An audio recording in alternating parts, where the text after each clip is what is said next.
Алғашқы күндерден бастап келінге күн көрсетпедім. Бұның да көрмегені жоқ. Үндемей барлығына шыдап бақты. Істеген тамағын, құйған шайын жақтырмайтынмын.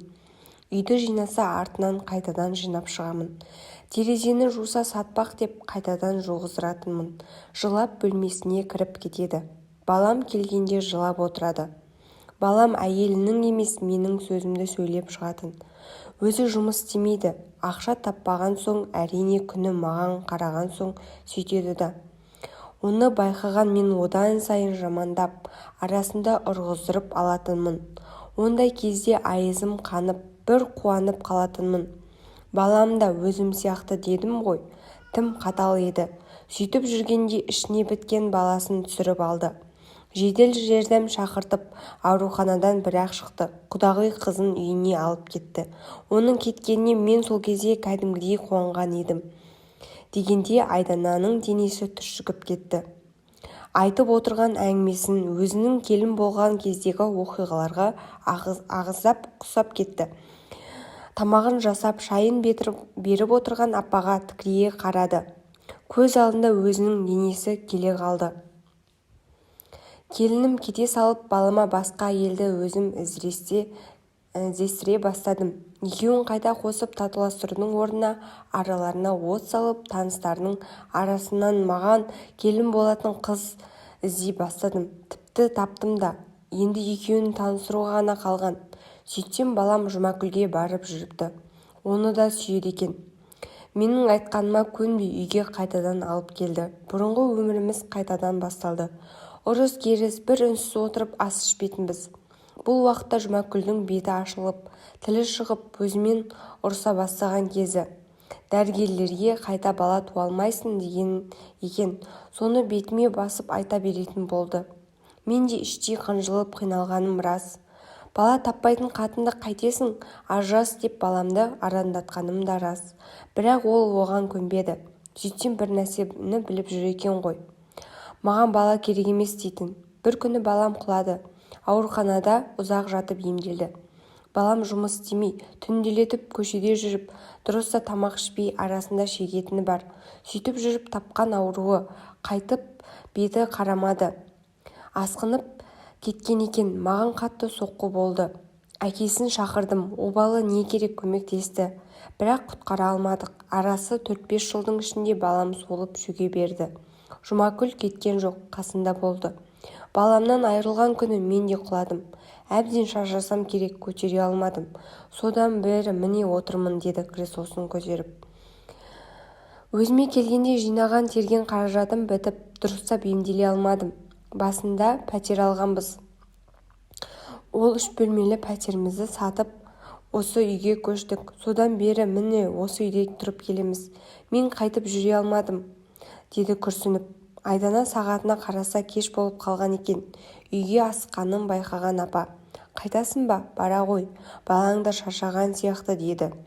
Үйге келген соң апаның әңгімесін ойынан шықпай біраз жүрді. Сонда қалай? Бұл жерде кім жәбірленуші? Осы уақытқа дейін Жұмакүлдің қылықтарын жақтырмай апаға жан ашып жүруші еді. Барлығы өзінен екен ғой деп бір ойланып қалды. Келесі күні шай үстінде апасы әңгімесін жалғастырды. Балам кеткен соң жыл өтпей-ақ Жұмакүл өзгеріп шыға келді. Құдды бұрынғы Жұмакүл жоқ. Біреу ауыстырып қойғандай. Сөйтсе баламнан сескеніп жүреді екен ғой. Маған істемегені жоқ деп тамағына келіп қалған өксігін баса алмады. Ойындағысының барлығын айтты. Маған жасаған қорлығының барлығын өзіне қайтарамын. Әлі жалынып аяғыма жығылатын боласы, деді. Қудым. Өлер балам өлді. Енді сенсізге күнін көремін. Үйіңе қайт деп едім. Мен неге кетеді екенмін? Мына сенің өлігіңді күтемін. Мына пәтерге қолымды жеткізбей ешқайда бармаймын, деді. Одан кейін менде қан қысымы көтеріліп бірнеше рет ауырдым. Бір ретте қол ұшын беріп жедел жәрдем шақырғаны мағаны былай тұрсын, бір түйір дәрі бермеді. Күзде жаңбырдың астына тасып кеткен еді ғой, есіңде ме? Сол әдейі істеген еді. Екеуміз ұрсып қалған едік. Мені далаға шығарып, күннің қара суығында отырғызып кетті. Аузым кеуіп, бұтыма сиіп, әбден тоңғанымда келіп тұр. Отырсың ба әлі деді. Бір ауыз сөз айтпадым. Ол істегенін бірнеше рет емес, бірнеше рет қайталады. Алдында бір қыс айында қақаған аязда дәл солай далаға шығарып жоқ болып кеткен. Түннің 1:30-да келген. Сонда сен сияқты көршілер подъезге кіргізіп кеткен. Денемнің суық өтіп 2-3 ай ауырғаным бар. Айдана шошып кетті. Не деген арпалыс, өзінен жасап алған тіршілік. Енді өткенде кетерде бір болмашы нәрсеге тағы ұрсып қалдық дегенде сағы сынбаған екен деп ойлады Айдана. Біреуге өмірі тәуелді бола тұра сол адаммен арпалысу оңай ма? Қайта тіл табысып неге тату-тәтті тұрмайды екен? Бірақ қайдам, көңілі қалмаған адаммен қалай тіл табысады? Қу дүние-ай, ертең өлсе де ол қалады емес пе? Жоқ, жібермей отырғаны қай сасық кеуде ме? Екеуі бірін-бірі мойындамаған ғой. Айдана деп апаға ойлана қарады. Кетерінде сенің айтқаның-ақ болсын, мен кеттім, осылай жалғыз өзің қал сопиып. Сізге ашуланып айтқаны болар, әйтпесе сізді маған табыстап кетті емес пе? Шипажайға кетті, 1:07-де келемін деді. Қайдам, қоңырау соқтың ба? Қашан келемін деді. Я, қоңырау соқтым, бірақ алмайды телефонын. Көрдің бе, мені әдейі жынды қылып жатыр деді күрсініп. Апа, жақсы болсын, жаман болсын келініңіз ғой. Неге кешірмейсіз? Неге екеуіңіз татуласып алмайсыздар деді. Қалай кешіремін? Маған айтпағаны жоқ, істемегені жоқ. Күйіктен істеген шығар, оған да оңай емес қой. Оны ойлаймайды дейсің бе? Бірде адам құсап сөйлесеміз, жап-жақсы болып қалады. Аяқ астынан өзгере қалатыны бар. Менің өлгенімді күтіп жүр. Құдай алмаса қайтейін, жанымды жұлып берейін бе? Кейде өкініш өзегімді өртейді. Жас кезімде бейнетін бер, қартайғанда зейнетін бер деп отырушы еді марқұм анам. Меніңкі барлығы керісінше болып тұр. Қартайғанда жалғыз қалып көрмегенім қорлығым жоқ деп үкіледі. Апа, уайымдамаңыз, келеді әлі де жұбатып қандай болып. Бірақ Жұмакүлдің кеткеніне 10 күннен асты, әлі жоқ, қоңырау соқса алмайды. Енді шындап алаңдай бастаған Айдана есі шықты. Апаға күнде барып тұру өзінен артық жұмыс. Үйдің іші де шашыла бастады. Азық-түлігі де таусылып, оны тасып әлек. Өзін кінәлі санап отыр апа. Күнде барған сайын осы күндері әңгіме айтуды қойған, іште өзін жеп жатқан сияқты. Өмірде біреуге тәуелді болмай, қандай жаман. Жолын күтіп сарғайып, Жұмакүл ертең келген күннің өзінде екеуі тіл табысып өмір сүріп кету еді екі талай еді. Екі бейбақ, соңы не болады екен? Соңын күтемін дегенше Айдана қиналып бітті.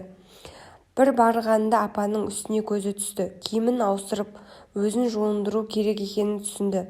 Апа, зейнетақыңыз қанша? Сенен ыңғайсызданып жүрмін. Саған көп рахмет қарағым.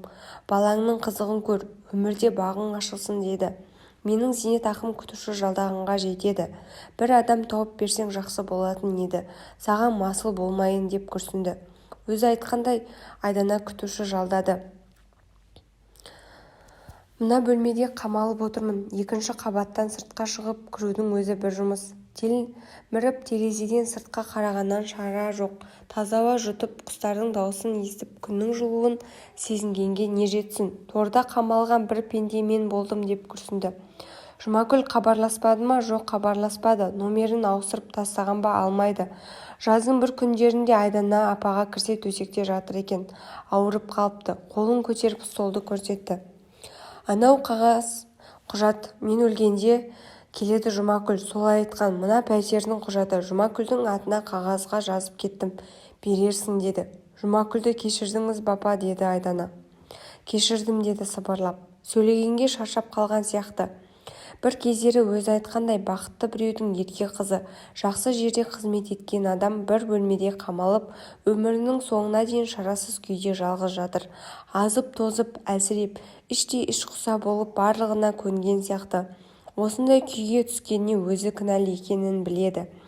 Енді сол кінәсін жуып-шайып, о дүниеге алаңсыз аттану үшін келмеген Жұмакүлді кешіріп, құжатын беріп, бұл да дұрыс шығар. Айдана құжатты алып жатып, жақсы апа, Жұмакүл келген кезде беремін деді. Сол жылы жазда апа көз жұмады.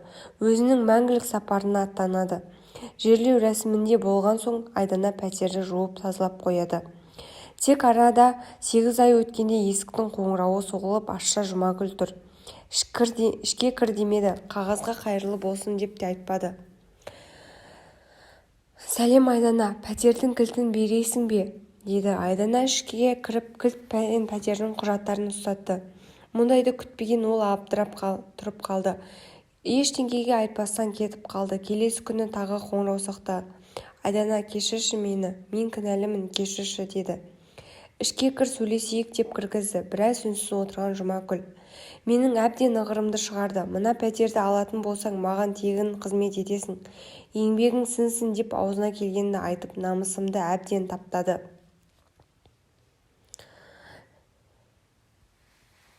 Мен адаммын, баласының арасына жылы сөздерін айтып көңілімді көтеріп қойса қырыспайтын едім. Иә, осы пәтер үшін тұрғаным рас. Енді мен сол үшін қорлау керек пе еді? Баласы қайтыс болғанын менен көрді. Әкем мен анамның үйіне келгенін жақтырмады. Соңында өзімен тұруы мүмкін болмай кетті ғой, деді күрсініп.